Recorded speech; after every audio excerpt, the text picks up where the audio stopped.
فوقه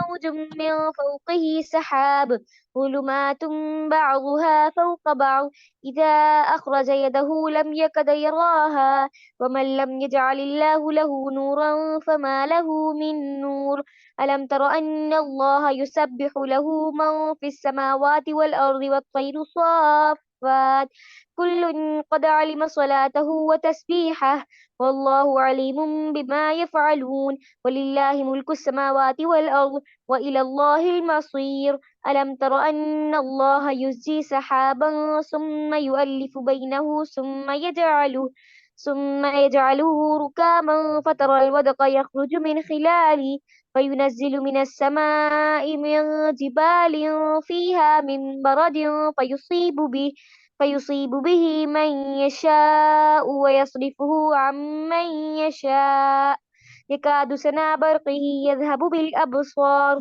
يقلب الله الليل والنهار إن في ذلك لعبرة لأولي الأبصار والله خلق كل دابة من ماء فمنهم من يمشي على بطنه ومنهم من يمشي على رجلين ومنهم من يمشي على أربع يخلق الله ما يشاء إن الله على كل شيء قدير لقد أنزلنا آيات مبينات والله يهدي من يشاء إلى صراط مستقيم ويقولون آمنا بالله وبالرسول وأطعنا ثم يتولى فريق منهم من بعد ذلك وما أولئك بالمؤمنين فإذا دعوا إلى الله ورسوله ليحكم بينهم إذا فريق منهم معرضون وإن يكن لهم الحق يأتوا إليه مذعنين أفي قلوبهم مرض أم ارتابوا أم يخافون أن يحيف الله عليهم ورسوله بل أولئك هم الظالمون إنما كان قول المؤمنين إذا دعوا إلى الله ورسوله ليحكم بينهم أن يقولوا سمعنا وأطعنا وأولئك هم المفلحون ومن يطع الله ورسوله ويخشى الله ويتقه فأولئك هم الفائزون وأقسموا بالله جهد أيمانهم لئن أمرتهم ليخرجن قل لا تقسموا طاعة معروفة إن الله خبير بما تعملون قل أطيعوا الله وأطيعوا الرسول فإن تولوا فإنما عليه ما حمل وعليكم ما حملتم وإن تطيعوه تهتدوا وما على الرسول إلا البلاغ المبين وعد الله الذين آمنوا منكم وعملوا الصالحات ليستخلفنهم في الأرض كما استخلف الذين من قبلهم وليمكنن لهم دينهم الذي ارتضى لهم وليبدلنهم من بعد خوفهم أمنا يعبدونني لا يشركون بي شيئا ومن كفر بعد ذلك فأولئك هم الفاسقون وأقيموا الصلاة وآتوا الزكاة وأطيعوا الرسول لعلكم ترحمون لا تحسبن الذين كفروا معجزين في الأرض ومأواهم النار ولبئس المصير يا أيها يستأذنكم الذين ملكت أيمانكم والذين لم يبلغوا الحلم منكم 3 مرات من قبل صلاة الفجر وحين تضعون ثيابكم من الظهيرة ومن بعد صلاة العشاء 3 عورات لكم ليس عليكم ولا عليهم جناح بعدهم طوافون عليكم بعضكم على بعض كذلك يبين الله لكم الآيات والله عليم حكيم وإذا بلغ الأطفال منكم الحلم فليستأذنوا كما استأذن الذين من قبلهم كذلك يبين الله لكم آياته والله عليم حكيم والقواعد من النساء اللاتي لا يرجون نكاحا فليس عليهن جناح أن يضعن ثيابهن غير متبرجات بزينة وأن يستعففن خير لهن والله سميع عليم ليس على الأعمى حرج ولا على الأعرج حرج ولا على المريض حرج ولا على أنفسكم أن تأكلوا من بيوتكم أو بيوت آبائكم أو بيوت أمهاتكم أو بيوت إخوانكم أو بيوت أخواتكم أو بيوت أعمامكم أو بيوت أعمامكم أو بيوت أموالكم أو بيوت خالاتكم أو ما ملكتم مفاتحه أو صديقكم ليس عليكم جناح أن تأكلوا جميعا أو أشتاتا فإذا دخلتم بيوتا فسلموا على أنفسكم تحية من عند الله مباركة طيبة كذلك يبين الله لكم الآيات لعلكم تعقلون إنما المؤمنون الذين آمنوا بالله ورسوله وإذا كانوا معه على أمر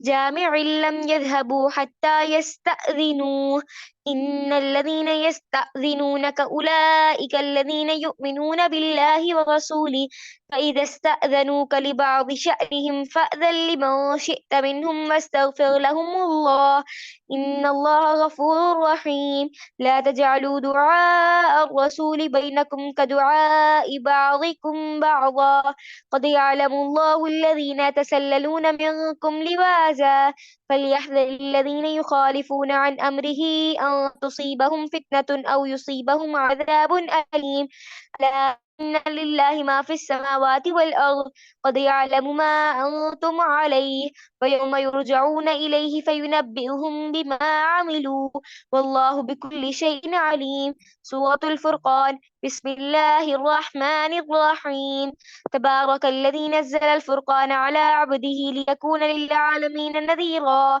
الذي له ملك السماوات والأرض ولم يتخذ ولدا ولم يكن له شريك في الملك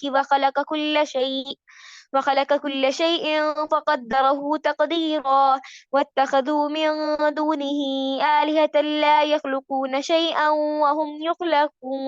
وهم يخلقون ولا يملكون لأنفسهم ضرا ولا نفعا ولا يملكون موتا ولا حياة ولا نشورا وقال الذين كفروا إن هذا إلا إفك افتراه وأعانه عليه قوم آخرون فقد جاءوا ظلما وزورا وقالوا أساطير الأولين اكتتبها فهي تملى عليه بكرة وأصيلا قل أنزله الذي يعلم السر في السماوات والأرض إنه كان غفورا رحيما وقالوا ما لهذا الرسول يأكل الطعام ويمشي في الأسواق لولا أنزل إليه ملك فيكون معه نذيرا أو يلقى إليه كنز أو تكون له جنة يأكل منها وقال الظالمون إن تتبعون إلا رجلا مسحورا انظر كيف ضربوا لك الأمثال فضلوا فلا يستطيعون سبيلا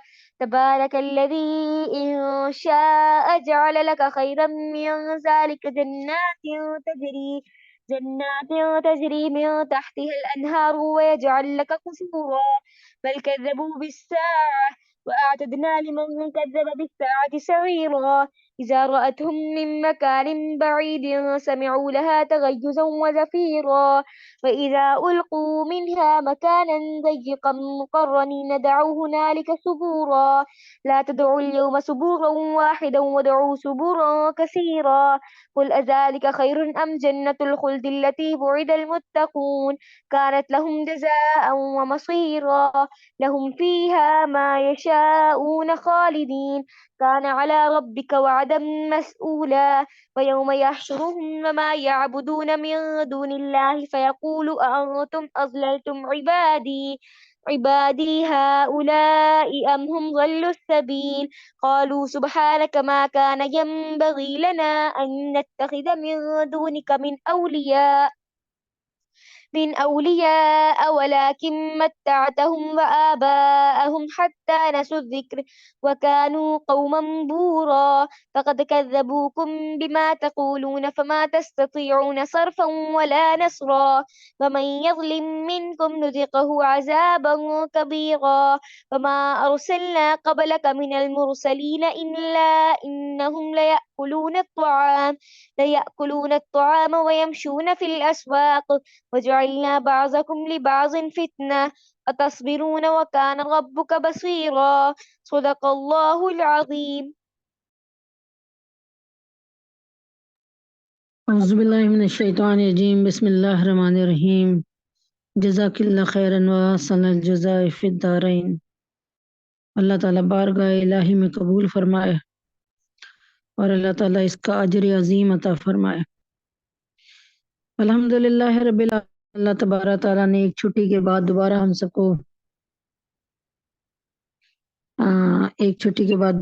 سب کو اللہ تعالیٰ نے پھر جڑنے کی توفیق دی، اپنی بیٹھک میں بیٹھنے کی توفیق دی۔ الحمدللہ اپنے ذکر کے حلقوں میں، جو کہ اللہ کے نبی فرماتے ہیں ذکر کے حلقے جنت کے باغات ہیں، جب اس میں چلے جایا کرو تو جی بھر کے چرو۔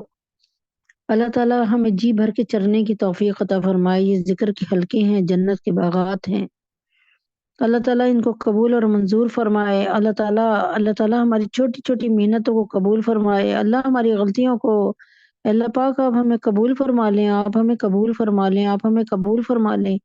ہماری چھوٹی چھوٹی غلطیوں کو، چھوٹی چھوٹی خطاؤں کو، بڑی بڑی غلطیوں کو، بڑی بڑی خطاؤں کو اللہ تبارک تعالیٰ معاف فرما دیں اور ان کو ہمارے لیے حسنات بنا دیں یا اللہ۔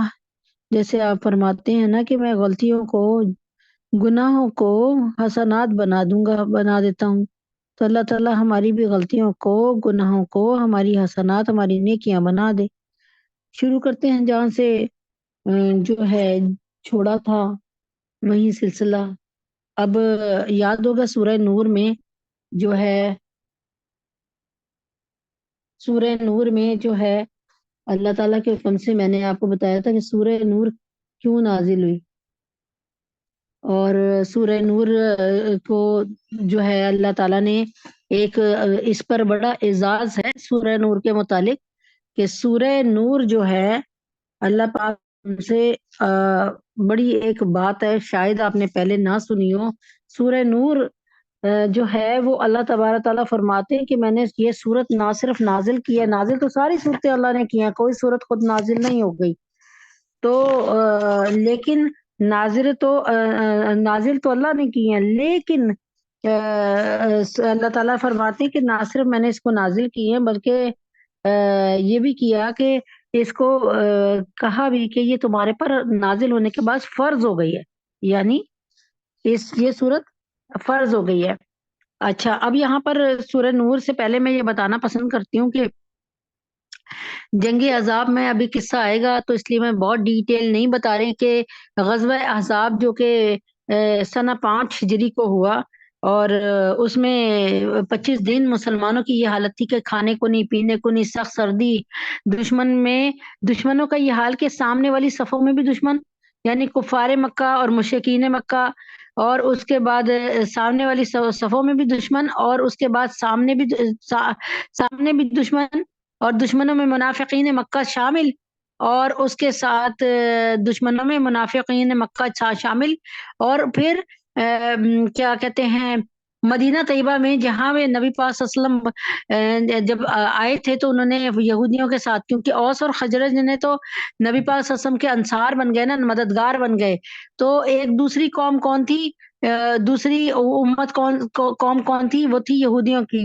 تو یہودیوں سے اللہ تعالیٰ کے نبی کا ایک ایگریمنٹ میثاق مدینہ کے نام سے ہوا کہ آپ جو ہے نا، اگر آپ پر کوئی حملہ کرے گا، مسلمانوں پہ کوئی حملہ کرے گا، ہم مدد کریں گے، اور اگر کوئی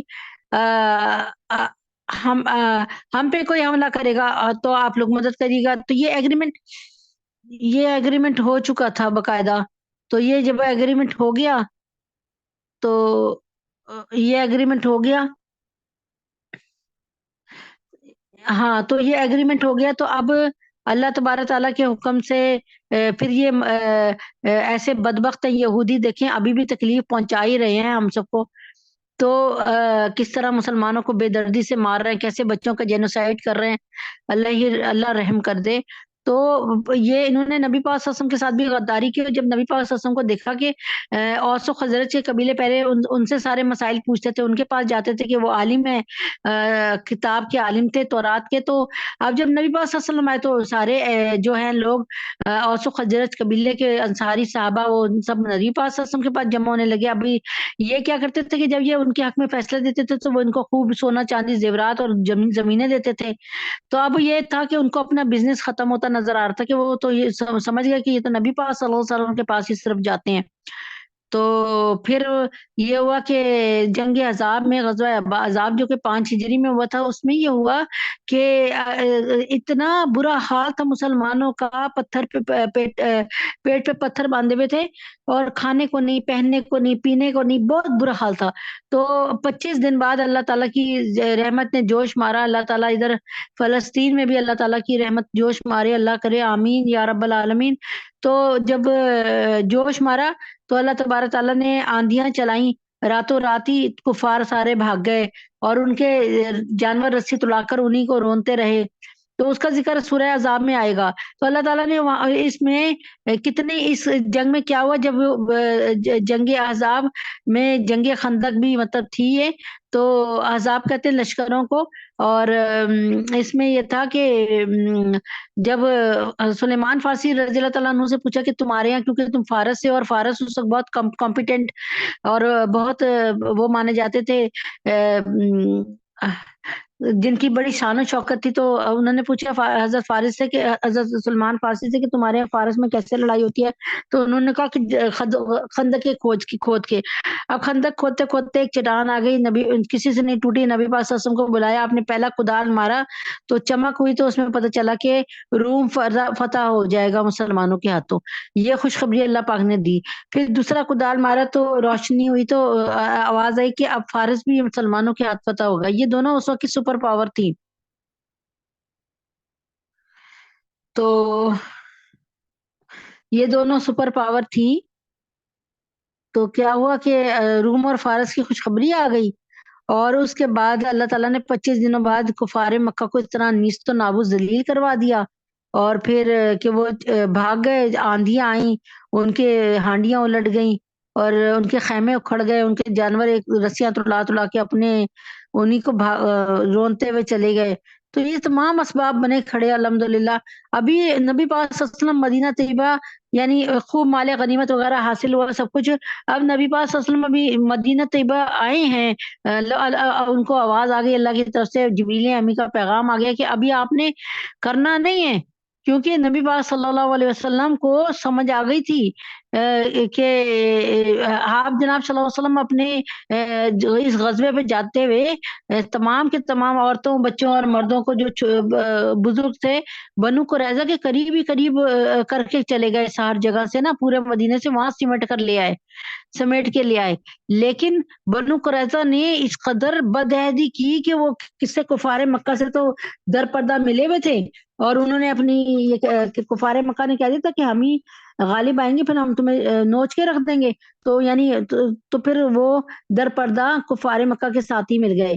اب نبی پاک صلی اللہ علیہ وسلم کے سامنے بھی، پیچھے بھی، دائیں بھی، بائیں بھی، اور ان کے اپنے لشکر میں منافقین، مکہ کے بہت سارے منافقین مدینہ بہت سارے تھے۔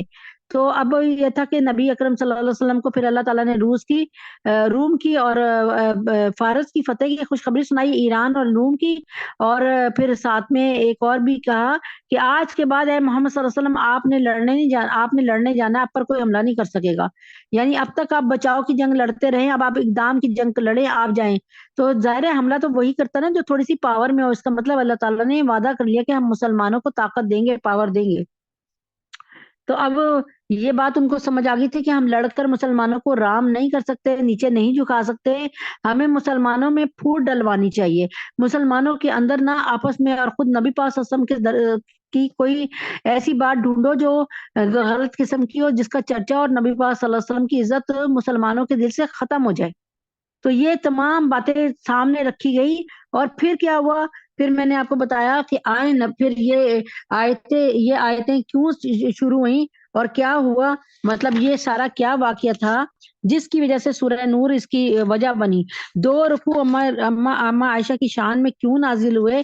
آج ہم آپ کو اما عائشہ صدیقہ رضی اللہ تعالی عنہا کی تمام کے تمام جو یہ پوری کے پورا جو واقعہ ہے نا، کیوں نہ میں اما عائشہ صدیقہ رضی اللہ تعالی عنہا کی آواز میں الفاظ میں آپ کو بتاؤں. اب غور سے سنیے گا کہ اما عائشہ صدیقہ رضی اللہ تعالی عنہا جو تھی وہ ایک واحد وہ بیوی تھی جن کی عمر 6 سال کی تھی تو نکاح ہوا. 9 سال کی عمر میں آپ کی رخصتی ہوئی، اور اس کے بعد 14 سال کی عمر میں آپ پر یہ زنا کا الزام لگا، اور 18 سال کی عمر میں آپ بیوہ ہو گئی.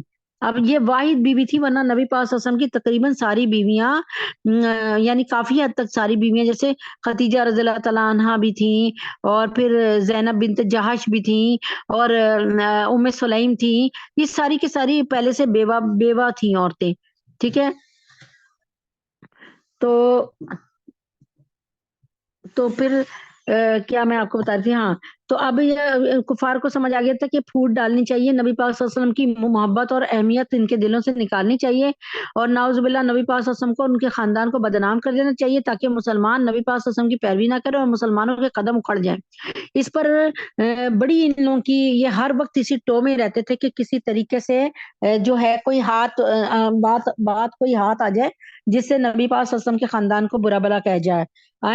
پھر ان کے ہاتھ ایک بات آئی، حالانکہ وہ بات کوئی ایسی نہیں تھی جس کو اتنا ایشو بنایا جاتا، کہ نبی پاک صلی اللہ علیہ وسلم کو بھی نعوذ باللہ غم میں مبتلا کر دیا اس بات نے، اور کئی دن تک میرے نبی پاک صلی اللہ علیہ وسلم صدمے کی کیفیت میں رہے، صحابہ صدمے کی کیفیت میں رہے. اور اس کے بعد صحابہ کے ساتھ جو ہے وہ کتنے صحابہ کے ساتھ جو ہے وہ سارے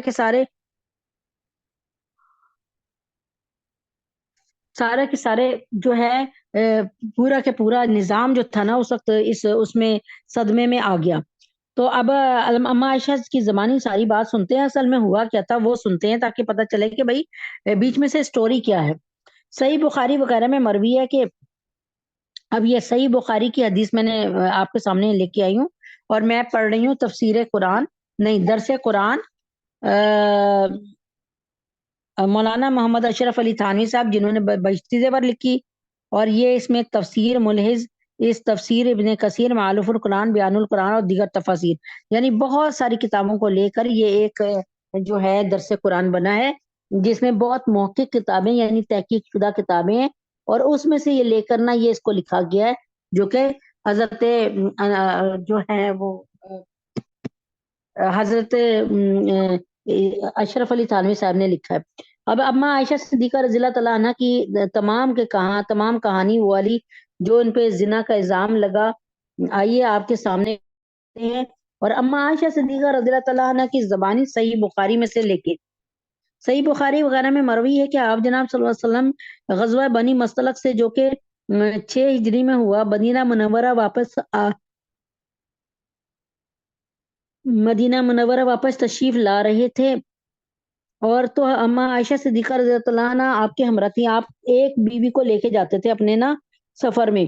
تو اب اس دفعہ کون سی بیوی ساتھ تھی؟ اما عائشہ صدیقہ رضی اللہ تعالیٰ عنہ اما کے ساتھ تھی، وہ اب ہمارے حضرت محمد صلی اللہ علیہ وسلم کے ساتھ تھی، اور آپ کی سواری کا اونٹ علیحدہ تھا جس پر ہودج یعنی پالکی رکھی ہوئی تھی.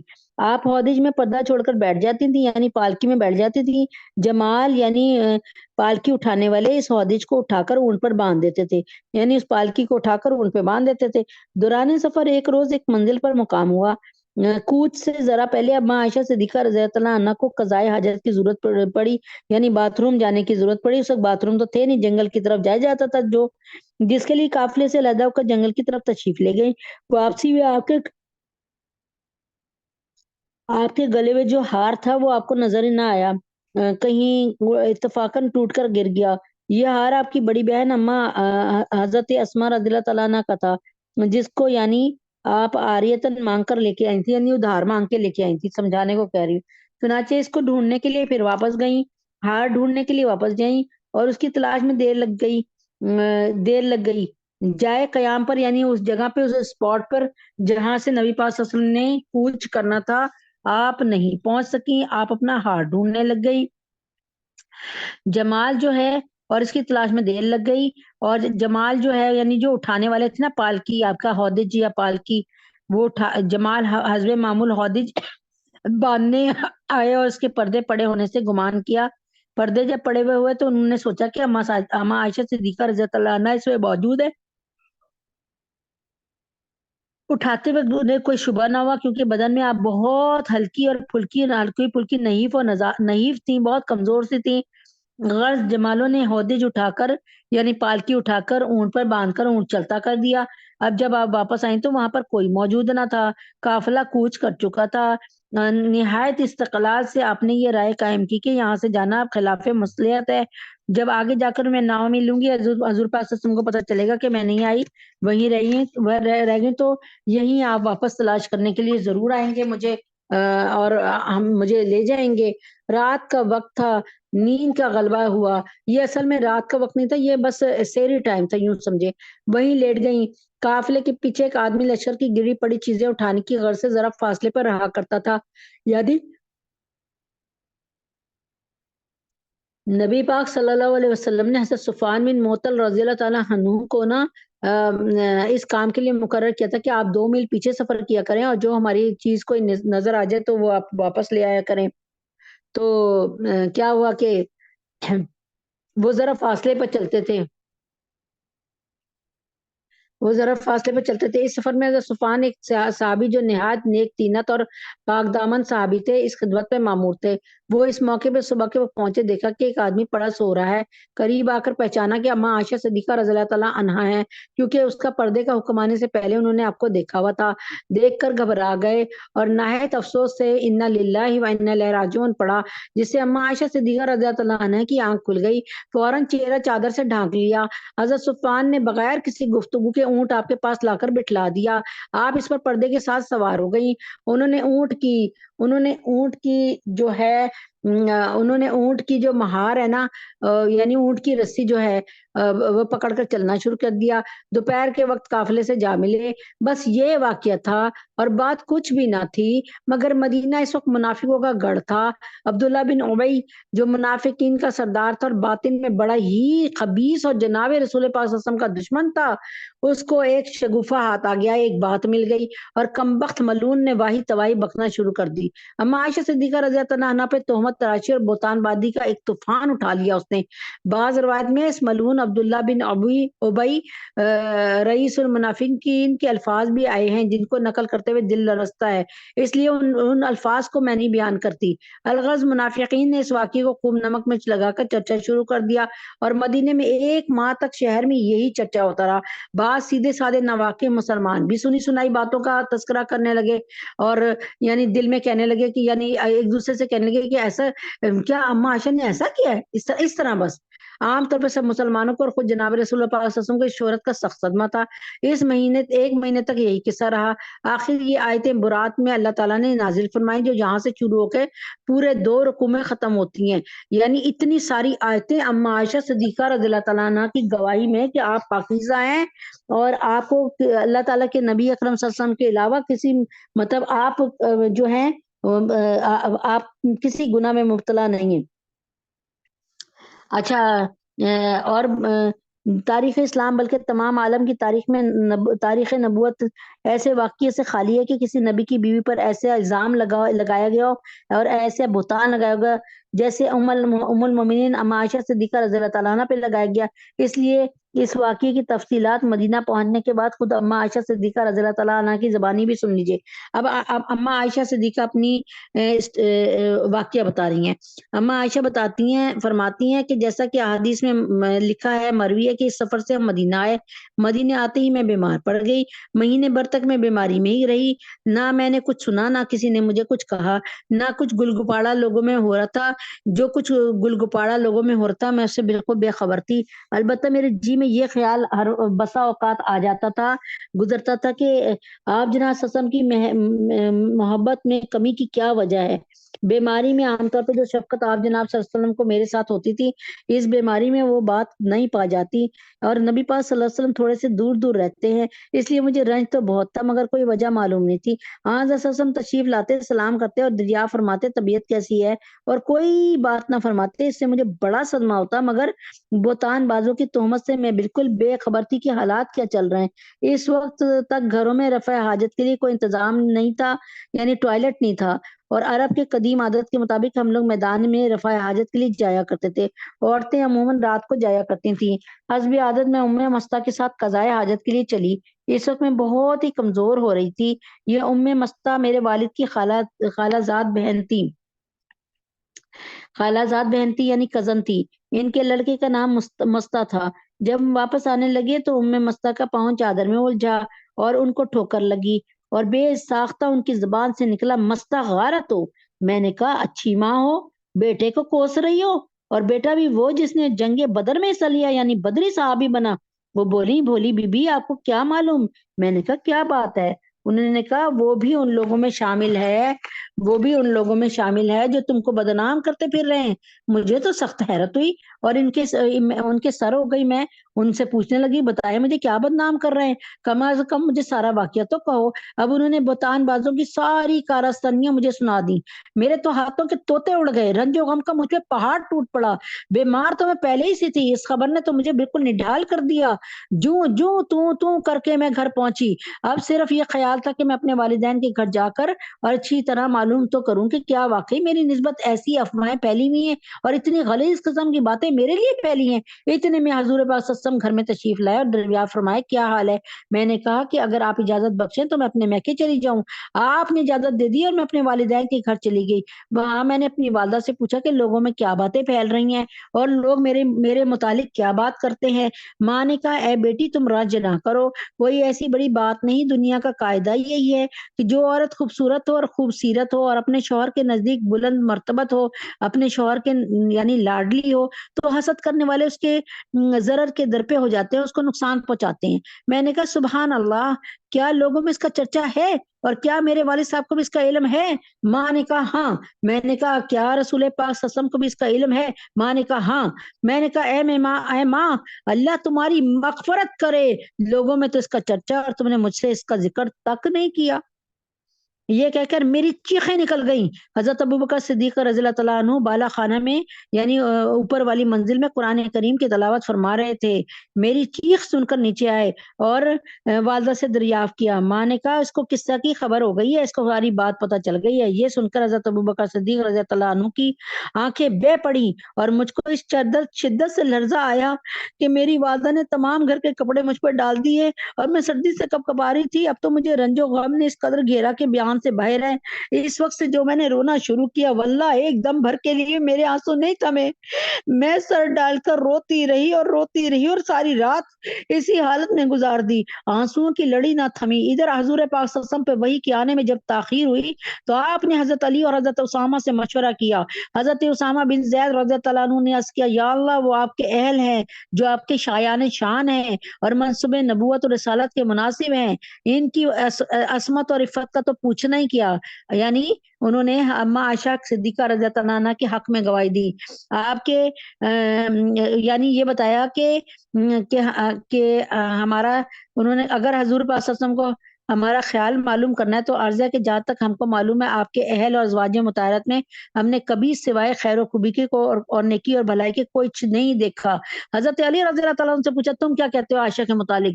تو انہوں نے فرمایا کہ حضرت علی رضی اللہ تعالیٰ عنہ نے رسول پاک صلی اللہ علیہ وسلم کے رنج و غم اور حزن و ملال کے خیال سے عرض کیا یا رسول اللہ، آپ نے آپ پر اللہ نے تنگی تھوڑی کی ہے، عورتیں ان کے سوا بہت ہیں، اگر گھر کی لونڈی بریرہ سے دریافت فرما لیں تو وہ سچ بتا دے گی کہ آپ کا چلن کیسا تھا۔ آپ نے اسی وقت بریرہ کو بلا کر دریافت کیا کہ عائشہ میں کوئی تم نے شک و شبہ والی کوئی بات دیکھی تو بتاؤ۔ تو اس نے کہا قسم ہے اس ذات پاک کی کہ جس نے آپ کو حق دے کر بھیجا، میں نے کوئی ایسی بات بات نہیں دیکھی اس کا کہ ان پر عیب لگاؤں. ہاں صرف یہ بات ہے کم عمری کی وجہ سے ایسا ہو جاتا ہے کہ کبھی کبھی آٹا گوندھ کر لگتی ہیں, گندا ہوا آٹا کھلا چھوڑ جاتی ہیں اور وہ خود جا کر سو جاتی ہیں, تو بکری آ کر کھانا کھا جاتی ہے, آٹا کھا جاتی ہے. اس کے سوا میں نے ان کا کوئی قصور نہیں دیکھا. حضور پاک صلی اللہ علیہ وسلم نے بریرہ سے یہ جواب سن کر مسجد میں تشریف لے گئے اور اس کے بعد تمام صحابہ سے نا ان کی بات کی. اور پھر اس کے بعد قبیلہ اوس کے جو لوگ ہیں وہ کہتے ہیں کہ ہمیں بتائیں یا رسول اللہ, ہم اس شخص کو نہ مار دیں گے جس نے اس طرح کی بات کی. اس طرح قبیلہ خزرج والوں نے بھی کہا کہ ہم اس آدمی کو قتل کر دیں گے جس نے حضرت اما عائشہ صدیقہ پر جو ہے الزام لگایا. جب حضرت عمر فاروق رضی اللہ تعالیٰ عنہ سے پوچھا تو انہوں نے کہا سبحانک ھذا بہتان عظیم, یہ بہت بڑا بہتان ہے, پاک ہے اللہ کی ذات, یہ تو بڑا بہتان ہے بہت. حضور پاک صلی اللہ علیہ وسلم یہ تمام, اور پھر فرمایا کہ یا رسول اللہ کبھی ایک دفعہ جوتی گندی تھی, وہ آپ کی جوتی گندی تھی, تو حضرت محمد صلی اللہ علیہ وسلم سے فرمایا کہ اللہ تعالیٰ نے جبریل کو بھیجا کہ یہ جوتی مت پہنے, یہ گندی ہے. جب اللہ آپ کو گندی جوتی نہیں پہنوانا پسند کرتے اور یہ اتنا نہیں کرتے تو کیا آپ کی بیوی کے لیے ایسا ہو سکتا ہے کبھی؟ تو اور حضرت بی بی فاطمہ رضی اللہ عنہ کس کا انتخاب تھی؟ اللہ تعالیٰ کا انتخاب تھی. نبی پاک صلی اللہ علیہ وسلم کے لیے یہ رشتہ اللہ تعالیٰ نے پسند فرمایا. تو اس کے بعد یہ تمام باتیں سننے کے بعد اچانک رسول پاک صلی اللہ علیہ وسلم جو ہے وہ تو کیا ہوا کہ مگر جناب رسول پاک صلی اللہ علیہ وسلم نے جو ہے وہ خاموشی اختیار کی. حضور پاک صلی اللہ علیہ وسلم چپکے ہو رہے یہ ساری باتیں سن کے. یہ تو تھا وہاں کا واقعہ. میرا یہ حال تھا کہ سارا دن بھی روتے ہی میں گزر گیا, ایک منٹ کو آنسو نہ تھمتے تھے. میرے اس رونے نے میرے ماں باپ کو بھی غمزدہ کر دیا اور وہ سمجھ بیٹھے کہ میرا یہ رونا کلیجہ پھاڑ دے گا.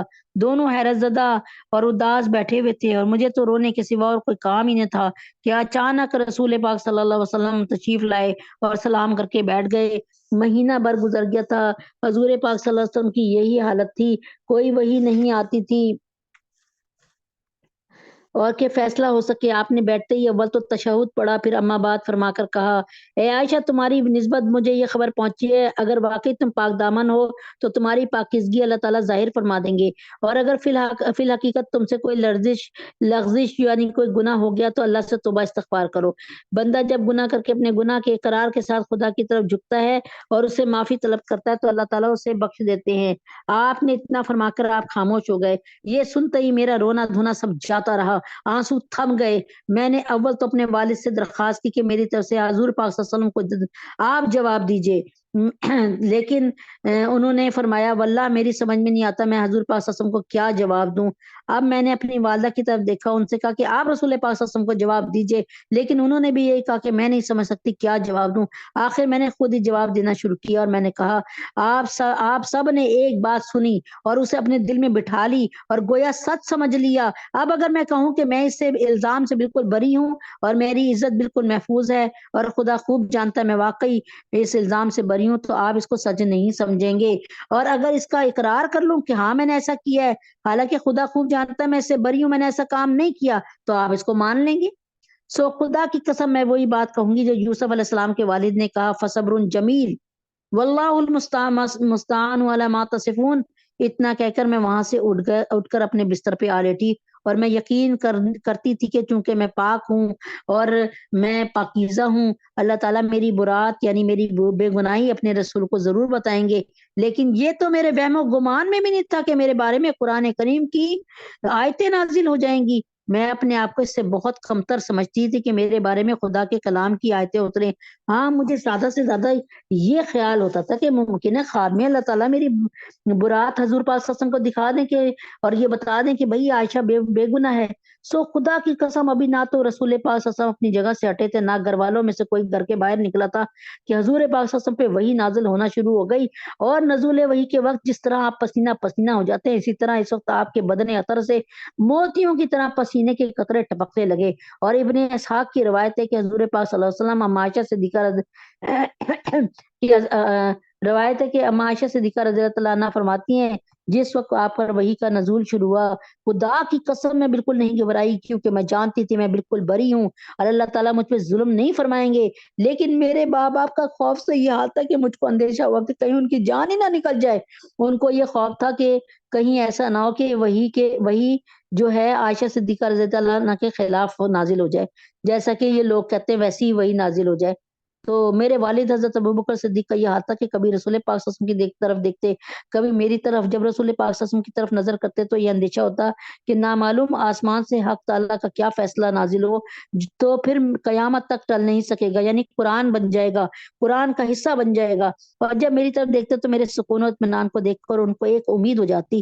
الغرض سوائے اما عائشہ صدیقہ رضی اللہ تعالیٰ عنہا کے سارے گھر والے اسی خوف اور امید کے درمیان تھے کہ وہی آسمانی کا نزول ختم ہوا اور چہرہ انور پہ آپ جناب صلی اللہ علیہ وسلم کے مکھڑے پر، خوبصورت حسین چہرے پر مسرت اور بشاشت کے آثار نمودار ہوئے، اور دستے مبارک سے جبین منور کے پسینے کو پوچھتے ہوئے آپ مسکراتے ہوئے حضرت عائشہ صدیقہ رضی اللہ عنہا کی طرف متوجہ ہوئے، اور پہلا کلمہ جو حضرت محمد صلی اللہ علیہ وسلم کی زبان سے نکلا وہ تھا ابشری عائشہ فقط انزل اللہ براتک۔ اے عائشہ رضی اللہ تعالی عنہا، تم کو بشارت ہو، تحقیق اللہ تعالیٰ نے تمہاری برات نازل کر دی، یعنی تمہاری بے گناہی نازل کر دی۔ اور اس کے بعد حضور پاک صلی اللہ علیہ وسلم نے 10 آیتیں سنائیں، یعنی یہ پورا رکوع جو اس آیت سے شروع ہوتا ہے، یہ سن کر اما عائشہ صدیقہ رضی اللہ عنہا کی والدہ نے کہا، اے عائشہ رضی اللہ عنہا، اٹھو اور حضور پاک صلی اللہ علیہ وسلم کا شکریہ ادا کرو۔ اس پر اما عائشہ صدیقہ رضی اللہ عنہا نے جواب دیا، خدا کی قسم میں سوائے اللہ رب العزت کے جس نے میری برات نازل کی، کیسی کا شکر نہ کروں گی۔ علماء نے لکھا ہے کہ حضرت عائشہ صدیقہ رضی اللہ عنہ کے جواب کے متعلق لکھا کہ اما عائشہ صدیقہ رضی اللہ عنہ کو اس صدمہ کی عالم میں جب قرآن کریم کی 10 آیتیں آپ کی کمال برات اور طہارت کے بیان میں نازل ہوئی تو اما عائشہ صدیقہ رضی اللہ عنہ ایسی بے خود ہو گئی کہ سوائے اللہ تعالیٰ کے ان کو کوئی نظر ہی نہیں آ رہا تھا۔ اللہ اکبر، ورنہ یہ انعام تو اللہ تعالیٰ نے نبی پاک صلی اللہ علیہ وسلم کے صدقے عطا فرمایا تھا ان کو۔ اللہ اکبر۔ پھر حضرت عائشہ صدیقہ رضی اللہ عنہ کا یہ جواب ناز محبوبی کے مقام سے تھا، اور ناز کی حقیقت یہ ہے کہ دل عشق و محبت سے لبریز ہو اور ظاہر میں اس کے خلاف اظہار ہو۔ تو دراصل یہ ایک ناز تھا، لیکن 100,000 نیاز اس میں مستور تھے، بہت سی شکر گزاریاں اس میں چھپی ہوئی تھیں۔ یہ تھی اما عائشہ صدیقہ رضی اللہ عنہ کی 14 سال کی عمر میں یہ والی کہانی، یہ والا واقعہ، جس کو اللہ تبارک تعالیٰ نے جو ہے قبول فرمایا۔ اور اللہ اما عائشہ صدیقہ رضی اللہ عنہ فرماتی ہیں کہ قرآن تو نازل ہوتا تھا، قرآن تو نازل ہوا یہ کہ نبیوں کی شان میں، اور جیسے اما مریم کی شان میں تو سوچ بھی نہیں سکتی تھی کہ نبی اکرم صلی اللہ علیہ وسلم کے اوپر یعنی جو قرآن نازل ہو رہا ہے اس میں میری گواہی دی جائے گی کہ اما عائشہ صدیقہ رضی اللہ عنہا بے گناہ ہیں۔ اور اتنے خوبصورت انداز سے اللہ نے گواہی دی، اتنے پیارے الفاظ سے اللہ تعالیٰ نے گواہی دی کہ اما عائشہ صدیقہ رضی اللہ تعالیٰ عنہا اور جو ہے بے خود سی ہو گئی، یعنی وہ کہتی ہیں نا اتنی خوشی ہوئی ان کو اور اتنا اللہ تعالیٰ پہ پیار آیا کہ وہ بے خود سی ہو گئی۔ اور اللہ تبارک تعالیٰ کے شکرانے کے لیے نا ایسے کہ جیسے ہوتا ہے نا کہ بعض دفعہ اللہ تعالیٰ کوئی ایسی چیز دے دے جو انسان بڑے دنوں سے چاہ رہا ہو اور بڑی اچھی طریقے سے، تو انسان کہتا ہے نا بس میں کیسے شکرانہ ادا کروں، وہ والی کیفیت تھی اما عائشہ صدیقہ رضی اللہ عنہا کی، وہ والی کیفیت تھی۔ الحمدللہ رب العالمین۔ اب کیونکہ میں نے اتنا لمبا قصہ صرف اس لیے سنایا کہ اللہ تعالیٰ نے اما عائشہ صدیقہ رضی اللہ تعالیٰ عنہ کے صدقے زنا کے سارے دروازے بند کر دیے، لیکن آج ہم عورتوں نے زنا کے سارے دروازے کھلوا لیے۔ ہم نے اپنا پردہ ختم کیا، ہم نے اپنا چہرہ کھولا، ہم نے اپنے بدن کو کھولا، ہم مختصر لباس سے مختصر لباس پہ آتے رہے، اور اس وجہ سے ہر عورت، ہر گھر میں تقریباً یہ کہانی زندہ ہوتی جا رہی ہے۔ کسی کا میاں کسی کے ساتھ اپنی سیکٹری کے ساتھ لگا ہوا ہے، کسی کا بیٹا اپنی کلاس فیلو کے ساتھ لگا ہوا ہے، کسی کی بیٹی اپنی کلاس فیلو کے ساتھ لگی ہے،